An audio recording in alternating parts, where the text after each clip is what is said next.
नमस्कार साथियों, स्वागत है आप सभी का हमारे YouTube चैनल में। साथियों, आज के इस वीडियो में हम लोग बड़ा ही इंपॉर्टेंट टॉपिक पर चर्चा करने वाले हैं।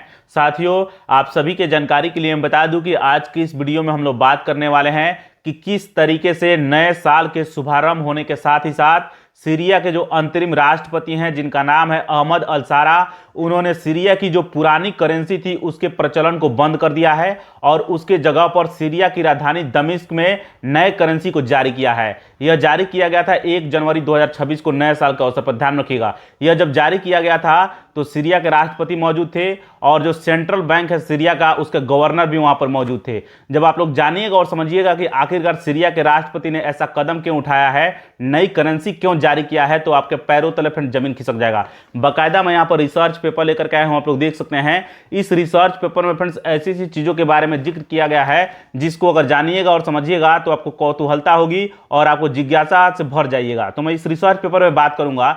इसको समझने के लिए थोड़ा सा सीरिया के पिछले सिनेरियो को थोड़ा सा समझना पड़ेगा। पिछले कुछ दशकों से सीरिया किन किन हालातों से होकर के गुजर रहा है, इसके बारे में थोड़ा सा जानना जरूरी हो जाएगा।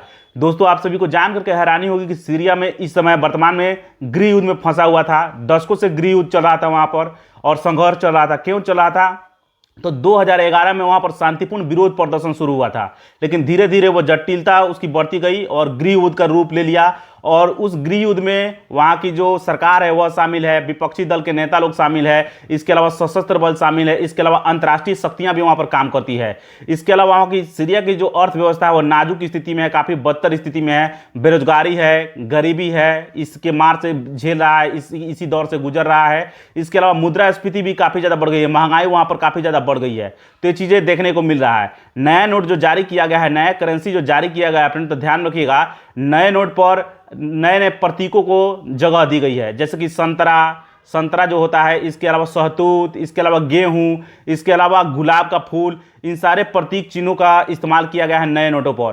पुराना जो नोट था, यानी बशर अल असद का सरकार जब था, तो बशर अल असद अपना पिक्चर यानी अपना तस्वीर लगवाए हुए थे वहां का नोट पर। यह चीज आप लोगों को पता होगा। उसके उनकी पहचान यानी जो तस्वीर उनकी लगी हुई थी नोटों पर, उसको हटा दिया गया है। 90 दिन का आपको टाइम दिया गया है। इसके बीच में बताया गया है कि आप लोग नोट एक्सचेंज कर सकते हैं और अगर जरूरत पड़ी तो उसकी अवधि को भी बढ़ा दिया जाएगा। तो ये चीजें ध्यान रखिएगा। आइए जानते हैं और समझने का प्रयास करते हैं कि आखिरकार नया नोट क्यों जारी किया गया है। सीरिया के नया करेंसी जारी करने के पीछे कई कारण है, 4 मुख्य कारण बताए जा रहे हैं। पहला तो यह राष्ट्रीय पहचान को मजबूत करना, यानी प्रकृति से जुड़ी हुई चीजें, कृषि से जुड़ी हुई चीजों को जगह दी गई है नोटों पर। जैसे कि मैंने बताया कि गेहूं का तस्वीर दिया गया है, गुलाब का तस्वीर दिया गया है, संतरे का तस्वीर दिया गया है, शहतूत का तस्वीर दिया गया है। तो ये चीजें आप लोगों को समझ में आ रहा होगा। इसके अलावा वहां की वित्तीय प्रणाली को स्थिर करने के लिए, मुद्रास्फीति यानी महंगाई को नियंत्रित करने के लिए और अर्थव्यवस्था को पुनर्जीवित करने के लिए नई करेंसी जारी किया गया है। जानकारी अच्छी लगी लाइक कीजिए, अपने दोस्तों में शेयर कीजिए। मिलेंगे नेक्स्ट वीडियो में, तब तक बने हमारे चैनल के साथ। नमस्कार, धन्यवाद।